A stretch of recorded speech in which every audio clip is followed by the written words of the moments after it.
বয়স ৩০ পার হয়েছে, কিন্তু দেখতে একেবারে শিশু। আরেকজনের বয়স ২২, তিনিও দেখতে একই রকম। এই দুই বোনের নাম রূপা ও মিম, বাড়ি চুয়াডাঙ্গায়। তারা পুতুল মেয়ে নামে পরিচিত।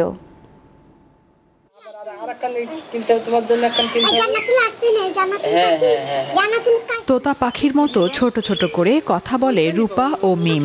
চুয়াডাঙ্গার আলমডাঙ্গা উপজেলার আঠারঘাদা গ্রামের কৃষক আব্দুর রশিদের ৩ সন্তানের ২ মেয়ে ও একটি ছেলে। রূপার বয়স ৩০ পেরিয়েছে, আর মিমের ২২-এর ঘরে। তবে বাড়েনি তাদের উচ্চতা। বড়জনের উচ্চতা ৩৪ ইঞ্চি আর ছোটজনের ৩৩। তাদের খর্বাকৃতি দূর করতে বিভিন্ন জায়গায় চিকিৎসা করা হয়েছে, কিন্তু কাজে আসেনি।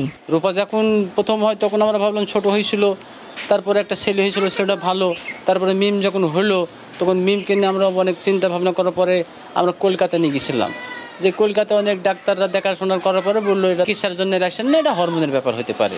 দেখতে পুতুলের মতো বলে এলাকায় তাদের পুতুল মেয়ে হিসেবে সবাই চেনে। আমরা গ্রামবাসী এদের পুতুল বলে ডাকি।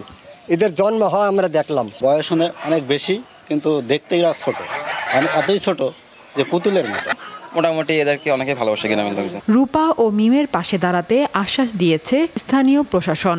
থেকে প্রতিবন্ধী ভাতা দুজনকে প্রদান করা হচ্ছে এবং অবশ্যই ভবিষ্যতে যদি সেরকম কোনো সুযোগ থাকে তাদেরকে সেই সহযোগিতা প্রদান করা হবে। পুতুল বাড়িতে রূপা ও মিমকে দেখতে প্রতিদিন বিভিন্ন জায়গার মানুষ ভিড় জমায়। দীপ্ত, বার্তাকক্ষ। বয়স ৩০ পার হয়েছে, কিন্তু দেখতে একেবারে শিশু। আরেকজনের বয়স ২২, তিনিও দেখতে একই রকম। এই দুই বোনের নাম রূপা ও মিম, বাড়ি চুয়াডাঙ্গায়। তারা পুতুল মেয়ে নামে পরিচিত।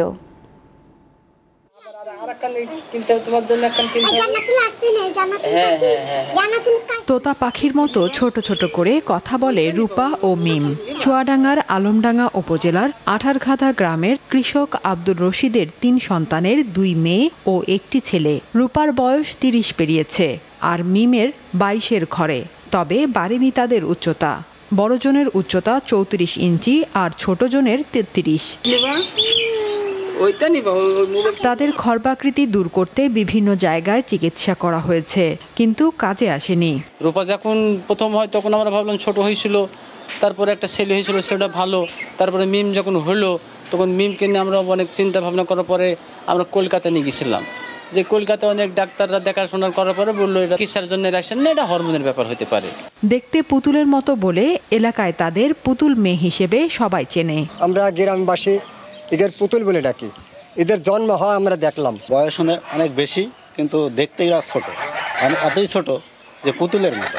মোটামুটি এদেরকে অনেকে ভালোবাসে গ্রামের লোকজন। রূপা ও মিমের পাশে দাঁড়াতে আশ্বাস দিয়েছে স্থানীয় প্রশাসন। থেকে প্রতিবন্ধী ভাতা দুজনকে প্রদান করা হচ্ছে এবং অবশ্যই ভবিষ্যতে যদি সেরকম কোনো সুযোগ থাকে তাদেরকে সেই সহযোগিতা প্রদান করা হবে।